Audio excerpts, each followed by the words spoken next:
Today we'll start off with peptic ulcer. Because we have already done peptic ulcer, I will not delve into a lot of detail about it. Anyway, you do not have a lot of detail in your question anyway. We'll go over some of the important points in both gastric ulcer and duodenal ulcer, which are part of your peptic ulcer. So, coming to your peptic ulcer specifically, peptic ulcer. This peptic ulcer will include both gastric ulcers and duodenal ulcers, meaning those ulcers that occur in your stomach as well as your duodenum. Both of them are called, both of them comprise your peptic ulcer. Okay.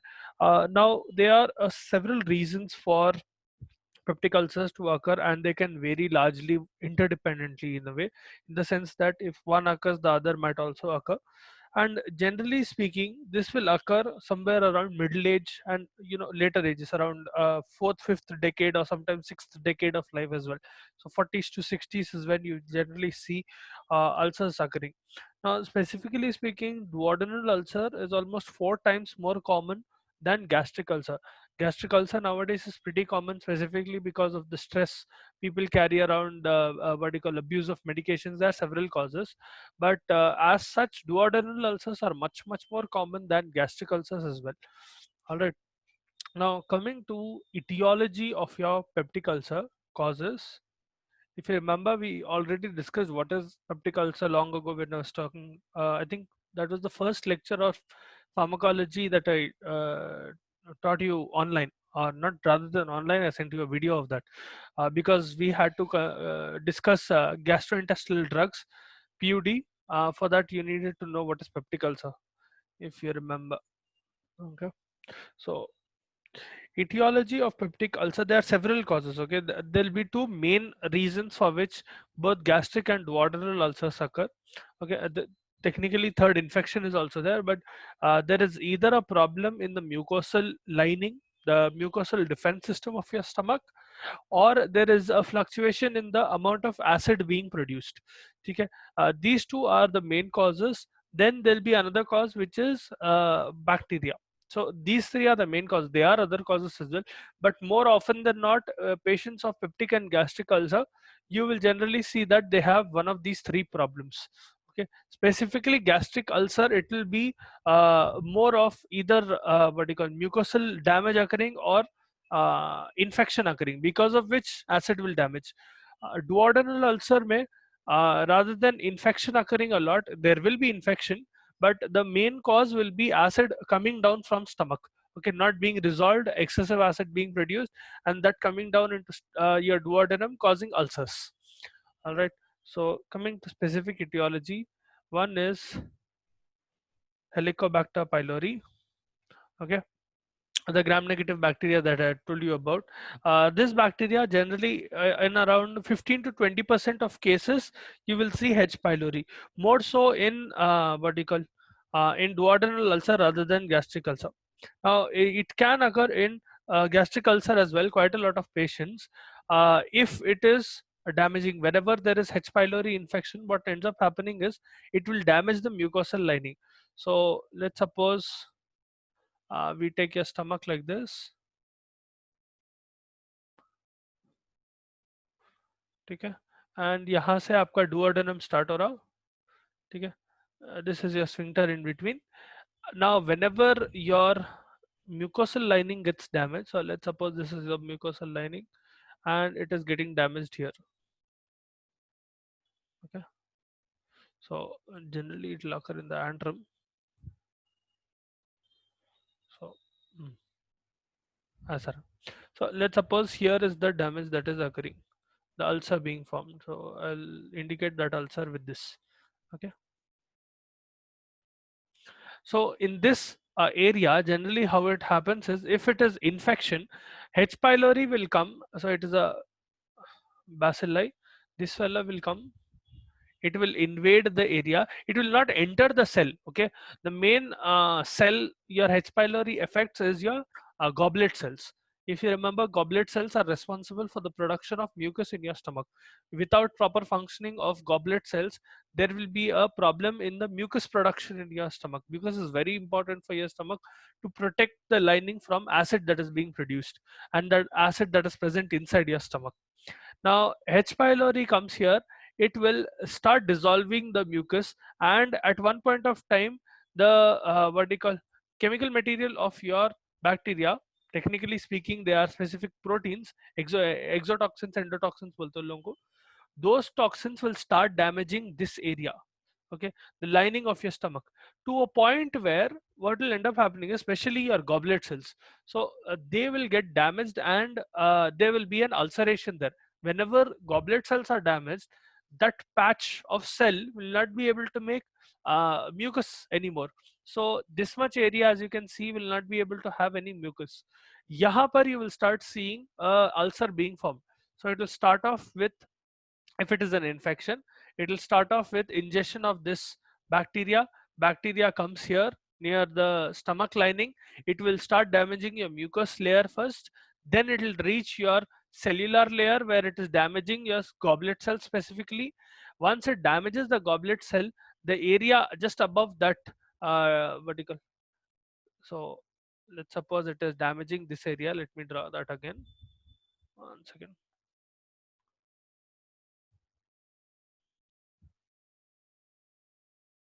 So imagine this area was getting damaged. Okay, here are a lining of goblet cells and they are getting damaged. And so this file is coming here. When goblet cells are damaged, that area, obviously once it has damaged the mucus layer, only after that it will be able to reach the goblet cells or any form of cellular lining under that. It has to damage your mucosa first. So it will damage your mucosa, it will dissolve the mucosa. Once mucosa gets dissolved, it will reach your cellular lining, and from your cellular lining it will damage the goblet cells. Now there is no respite anymore, in the sense that initially, even if what do you call, mucus layer had decreased or there was a fluctuation in mucus amount, goblet cells would have covered for them. But here what ends up happening is, because goblet cells are getting damaged, there is no mucus layer being formed on top of that. What ends up happening is, here you will see a ulceration being formed. Okay, I'll show you how an ulcer looks, but let's suppose this is an ulcer being formed, and generally this ulcer is housed with a bacteria. That is how H. pylori will cause vertical peptic ulcer, gastric ulcer specifically. Most of gastric ulcers, almost all of them, will occur initiated by some problem in mucus layer. Until and unless there is a problem in mucus layer, generally gastric ulcers do not occur. There is one or the other cause which is causing what you call, mucus layer to be deranged, leading to an ulcer. Okay, duodenal ulcer will be slightly different. Duodenal ulcer occurs because of high amounts of acid being produced and gastric what do you call, and your infection, mainly acid production, extreme acid production. In gastric ulcer though, you might be able to see low to normal amounts of what do you call, acid being produced. But यहाँ पर problem क्या है? So let's suppose this is the acid level, and let's suppose this is normal level of acid. Okay, even if there is normal level of acid, because of damaged mucosa, this fellow can act on these cell layers even more and further propagate the damage. Okay, यहाँ पर it is starting off with a mucus problem. Duodenal ulcer occurs with excessive acid problem. So यहाँ पर there is a lot of acid being produced and food is not staying in your duodenum for long enough, and it passes into your intestine very quickly, small intestine, because of which there is extended exposure of this acid on the duodenum, leading to ulceration. That is the primary difference between duodenal ulcer and gastric ulcer. I'll repeat once again. Gastric ulcer primarily occurs because of a problem in mucus layer. It can be through any means, but mucus layer में problem आ रहा. Duodenal ulcer mainly occurs because of extreme amounts of acid. ठीक है? High amounts of acid. So now that was your infection, that is one cause. Then other causes will include, you can have other causes as well. So other causes will be acid pepsin secretions. So any problem in pepsin being secreted in excess quantity, or acid being secreted in excess quantity, or stimulation of acid secretion through either vagal stimulation or through we went over this already, vagal stimulation se ho sakta ya gastrin se ho sakta, yeah, there is not enough amount of prostaglandins being formed, because of which mucus layer is not proper, all of those. Okay. Excessive amount of acid pepsin secretions can lead to ulceration. Then deranged mucus secretion,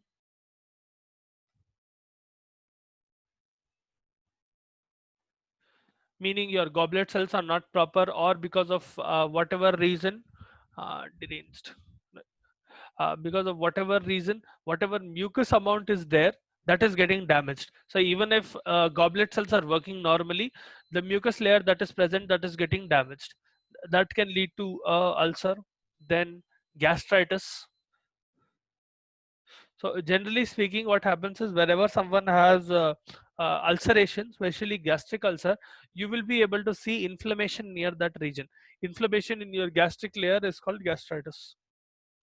Then there are local irritants. Now, local irritants will include heavily spicy food, or alcohol, or cigarette smoking, or unbuffered aspirin. So I'll just write it down.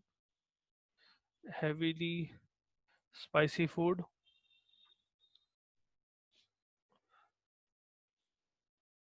So if someone regularly eats very spicy food, or someone is an alcoholic or drinks more than normal amounts of alcohol, and who is a what do you call, cigarette smoker, okay, a lot of cigarettes for a long period of time, again susceptibility will change from individual to individual.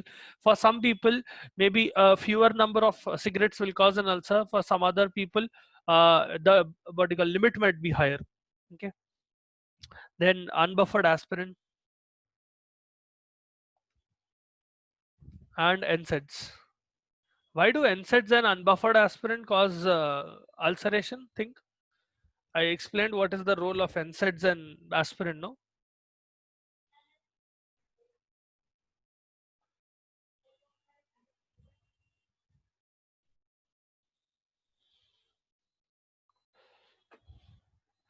why do aspirin and NSAIDs cause ulcers? How can they cause ulcers? So from today onwards, I'll write down the doubts that the questions that I'm asking, because कल के भूल गया मैं. 1 second. पूछने के लिए भी. You can put it in the chat as well if you're not able to answer right now through your microphone.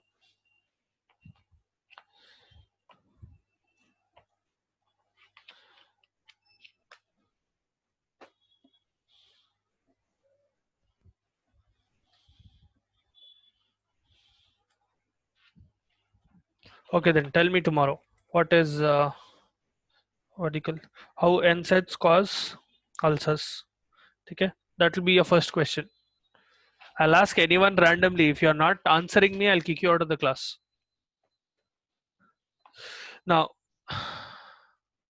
they're not exactly very complex questions. They're simple questions that I'm asking. Local irritants. Then there is dietary factors. Yeah, someone answered something. They are anti-inflammatory. Okay, they are anti-inflammatory. How does that cause problems in mucus?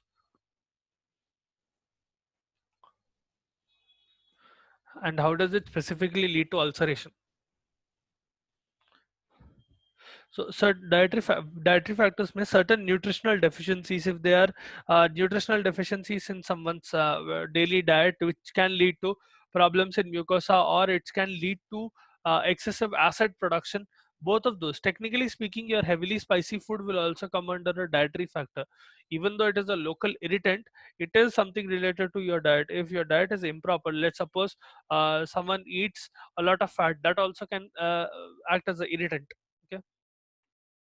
So there is that. Then psychological factors. Now psychological factors, especially stress, anxiety, fatigue, all of these are primary factors that lead to peptic ulcer. Nowadays, actually, it is very common to see people who work in highly stressful conditions to have ulcerations, and the two chronic ulcerations, in the sense that they have been having them for a long period of time. Okay, they will not be able to eat properly, and they'll have a lot of problem. Then there is genetic factors. Some people are slightly more predisposed to peptic ulcer disease. Okay, especially those with blood group O, they tend to develop peptic ulcers very quickly. Then we have hormonal factors. So any fluctuation in the amounts of pepsin, in the amounts of gastrin, or any other hormone that is directly or indirectly affecting the acid levels or mucus level in your stomach, that can cause peptic ulcers. Okay, stomach and duodenum both. Now there is one particular special condition called Zollinger-Ellison syndrome, ZES बोलते हैं उसको. That is a syndrome in which what happens is you will have endocrine tumors, in the sense that in your stomach endocrine tumors will be developed, and those endocrine tumors will start producing pepsin. Because of that excessive amount of pepsin, you can have excess amount of acid being produced in your stomach. That can also lead to ulceration. But that ZES is quite uncommon, it will not occur that commonly. But that is also another way through which hormonal factor can get affected, in the sense that there is a pepsin secreting, pepsinogen specifically secreting tumor, and that tumor causes increased amount of acid production through stimulation of your pepsin. So pepsin in turn goes to your parietal cell and causes stimulation of HCl. Okay, production of HCl. Then there are some miscellaneous factors. Now these will include alcoholic cirrhosis, if someone has alcoholic cirrhosis, or chronic renal failure, or hyperparathyroidism. Those factors tend to affect duodenal ulcers, especially in those patients you might be able to see duodenal ulcers. So this is the etiology, these are all the causes, but the most important causes that you need to remember is H. pylori, acid secretion, and these three, the first three. Okay, especially this for gastric ulcer and this for duodenal ulcer. Okay, this for G ulcer and this for D ulcer. Okay, H. pylori can be seen in both, or it will not be present in either one of them, depends on the patient. Okay, not always you'll be able to see any infection. Now coming to duodenal ulcer specifically.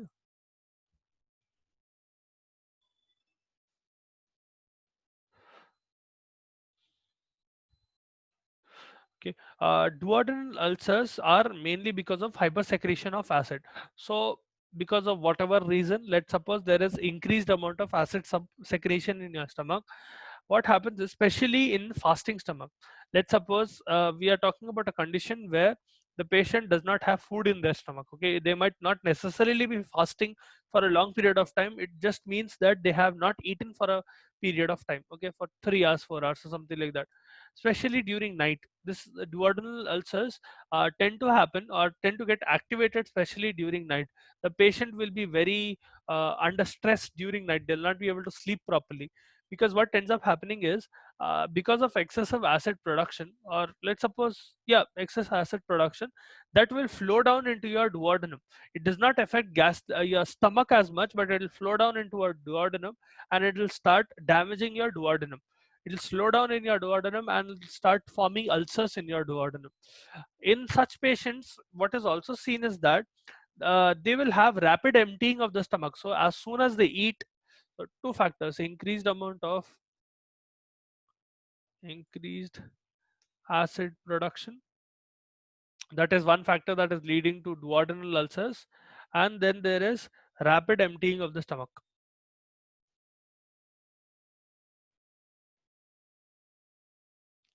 into small intestine. Now, in patients with duodenal ulcers, what has been observed is they tend to empty, in the sense that their body tends to empty their stomach very quickly. So as soon as they eat, their food will not stay in the stomach for a long time. And what ends up happening is, see, normally whenever you eat food, that acts as a buffer for the acid that is present in your stomach, so that it can neutralize the acid to a certain degree. Now, if that food is passing through your stomach very quickly and reaching all the way to your small intestine, all of that acid which has left over, that will flow down into our duodenum. and that acid can wreak havoc in your duodenum. It can cause ulcerations, it can cause a lot of damage. Okay, because of the aggressive action of that acid, generally duodenal ulcers will develop. In these patients, what you will see is after they eat, they will feel much better.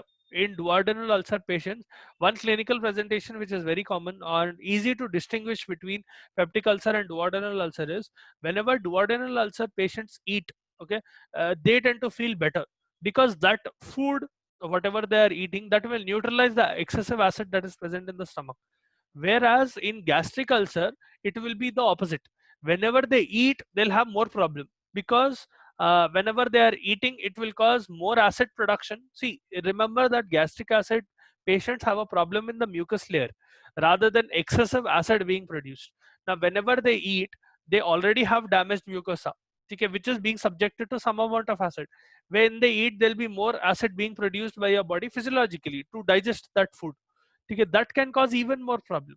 So whenever the gastric ulcer patients eat, they will become more uncomfortable. In the end, what ends up happening is if duodenal ulcers and gastric ulcer patient have both of these ulcers for a long period of time, duodenal ulcer patients generally tend to gain more amount of weight, and gastric ulcer patients will lose a lot of weight, especially because duodenal ulcers, now the patient with duodenal ulcer will feel that if I eat, I'm feeling better, so they keep eating more and more, whereas gastric ulcer patients will eat less and less, okay, fewer times as well and less amount as well, because of which they tend to lose a lot of weight. That is one direct way through which you can determine which type of ulcer the patient is having, and obviously you can do your endoscopy as well, but that is one way, clinical presentation. Okay, so that is duodenal ulcer. Coming to gastric ulcer, I hope you guys are understanding. Please feel free to stop me at any time. I'm going at this pace thinking that you are understanding, and because we have already discussed what is a peptic ulcer. Okay, coming to gastric ulcer, the main reason for gastric ulcer, as I told you before, main cause is fluctuation in mucus layer. Okay, fluctuation as in the mucus layer is not proper, either it is damaged or it has not been secreted enough. In one particular area it is thinner, it can be any of those. Okay, where goblet cells are either not working completely or they are not present altogether or they are damaged.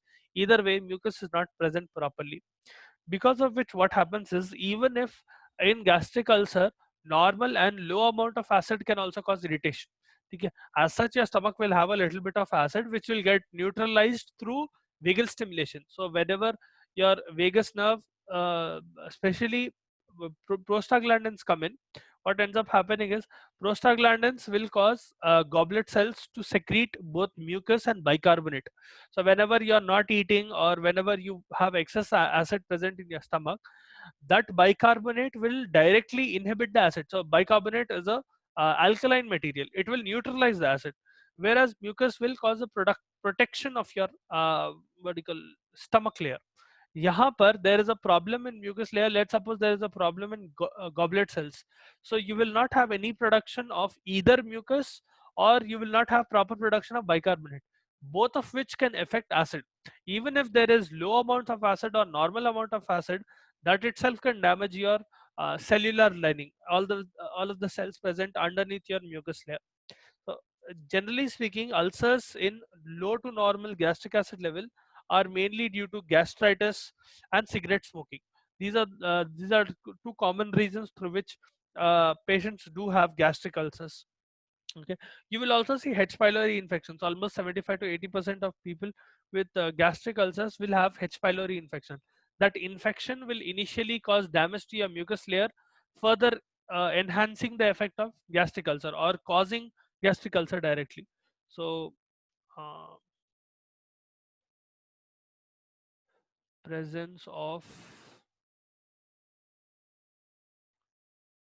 H. pylori and what you call fluctuation mucus layer, these are two causes that will cause gastric ulcer, and I just told you how they cause. So what you see, pathological changes that you see is an ulcer. Both the ulcers will look somewhat common, okay, they'll look somewhat similar. They'll be solitary, small and small, round and oval, so they will look something like this. So you an image. So this is how an ulcer looks. Okay, this is a very what do you call enlarged image, but it will be very small in size and generally round to oval in shape. Okay, and it will be punched out. It will look like it is punched out. If you can see the layers, I'll show you another diagram. Hold on. It will look like this. See, this is how an ulcer will look. Okay. The top surface being the normal layer, this should have been the normal level, but the ulcer will look like this with a punched out appearance, and it will have different zones. Okay. Specifically speaking, your peptic ulcers tend to be benign, and sometimes, very rarely, gastric ulcers can tend to become cancerous. So there, if you have gastric carcinoma, it is more often than not what do you call through gastric ulcer, or if you have GIT cancer through ulcers, it will be because of gastric origin rather than duodenal origin. Chronic duodenal ulcers will never develop and never develop cancer, or they will never turn malignant. There is almost no chance of a duodenal ulcer becoming malignant, but there is a chance for gastric ulcer becoming malignant. They can develop into cancer. Now, coming to specific zones of your ulcer, from top to bottom. So the top part will be the part that is facing your stomach, that is towards the mucus layer and towards acid. Okay, that will be the area of first damage. Okay, or current damage rather than first damage. Okay, that will be the necrotic zone. Now, this will be composed of fibrous exudate and necrotic debris. This will also contain a few leukocytes. Okay, this will directly come in interaction with either the bacteria or the acid, whatever is present on top. Under that will be superficial exudate layer. ठीक है, यहाँ पर non specific acute inflammation जहाँ पर indicate करे, that is the layer of superficial exudate zone. Okay, they'll be divided into different zones. The first one is necrotic zone. The second one is superficial exudative zone. Okay, that lies directly under the necrotic zone. Now, यहाँ पर what you'll be able to see is coagulative necrosis. In the superficial exudate zone, where it is written non-specific acute inflammation, you'll be able to see necrosis, especially coagulative necrosis type, coagulative type of necrosis. And in that area, you will be able to see a lot of eosinophils, and that area will be smudgy. Okay, it will be something like how should I put it? It will be running in a way. Okay, thick and running. Yes, someone raised their voice. I didn't see who it was. Okay, so the second layer is superficial exudative zone. Directly under that will be granulation tissue zone. So यहाँ पर there will be specific inflammatory infiltrate. You will have a lot of inflammatory cells present here, non-specific, non-specific type of inflammatory infiltrate. Meaning you will have a lot of macrophages, neutrophils, all of that occurring in this area, and proliferation of capillaries. So capillaries will start dividing in this area. The lower you go, the deeper you go into the ulcer, the more resolved area that you will see. Okay, the topmost area will be the first area that comes under damage, or which is currently undergoing damage. Okay, as it starts getting healed, you will start going lower, in the sense that the lowermost area will be the most resolved, and the more what do you call higher you go, the more damage that you see. Okay, the lower areas will generally be resolved. So the last area will be the area which has already undergone scarring. It has undergone fibrosis and it has undergone scarring. That is called zone of cicatrization. Okay, यहाँ पर there's already a dense fibrocollagenic scar, in the sense that that area already got damaged, and that area has fibrous and collagen invading its space, and a lot of granulation tissue. Under the granulation tissue zone, you will have a lot of vertical fibrosis occurring, and that area becomes thick. Okay, so these are the four zones of your ulcer. I'll just write them down so that, so you have necrotic zone. So I'll put it here, necrotic zone, then superficial exudative zone,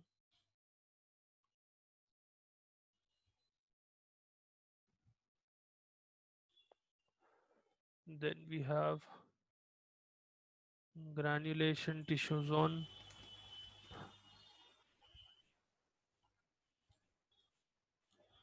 Then we have zone of cicatrization. Cicatrization is a process in which fibrous tissue will contract, a fibroblast will come, and what do you call, uh, scar formation occurs. That is cicatrization. Okay. So if I draw that same thing, you have your mucus layer here. Let's suppose your mucus layer is in yellow. Okay. Let's suppose this is the mucus layer. यहाँ पर damage occur हुआ. In between you have the ulcer here. The initial area that you will see will be, this is the necrotic zone. Okay, where direct necrosis is occurring. Then you have a area where coagulative necrosis is occurring. So this area will be smudgy and coagulative necrosis will occur here. Okay. Then you will have granulation tissue zone where you will have non-specific inflammatory cells coming. So your macrophages, your neutrophils, all of them will invade this area, and you will have granulation tissue, in the sense that what do you call, resolution will start. Then you will have area of cicatrization. यहाँ पर you will see fibrogen being laid down, scars being formed, ठीक है, fibrocollagenic scars being formed. This is area of cicatrization. This is how your ulcer will look deep down if you go deeper and deeper into different layers. ठीक है. So this is about your peptic ulcer. I hope you understood. Now let's go into typhoid.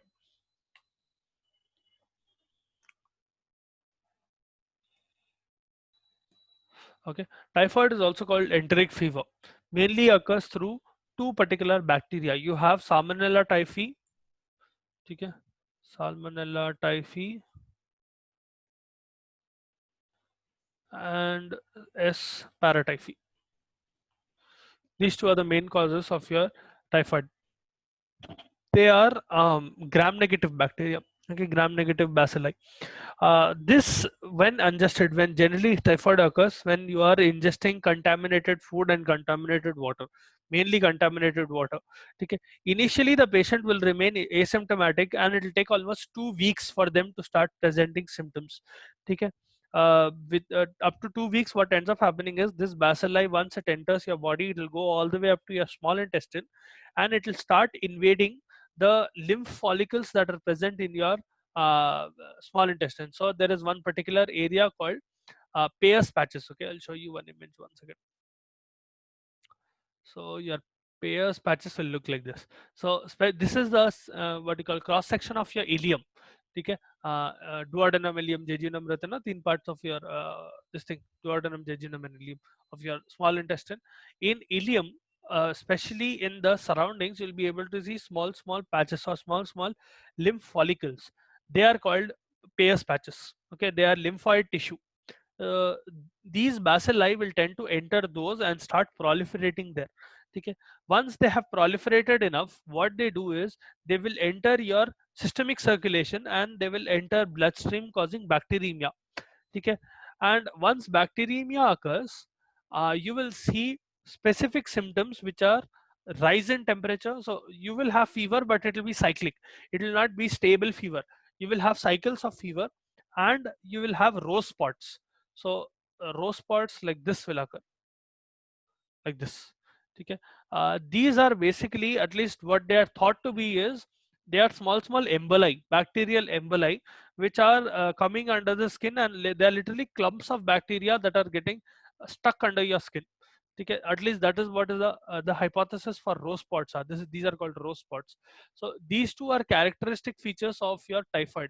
Whenever someone has fever as well as what you call rose spots present in them, it is generally diagnosed that they will have typhoid fever. Okay. And what ends up happening is once the bacilli enters your lymphoid tissue, there's a lot of inflammation there, especially your intestinal lymphoid tissue, your mesenteric lymph nodes. It will also affect your liver and gallbladder, sometimes your spleen as well. So all of those areas will undergo inflammation. Okay. There will be inflammatory damage, and ultimately what ends up happening is your liver proteins and liver enzymes, all of them will also get affected other than your small intestine. The primary site it will start with is intestine. Later on, it will go into your liver and all. Okay. I'll discuss a little bit more about typhoid in the next class. We have a little bit of time left. I'll just take your attendance and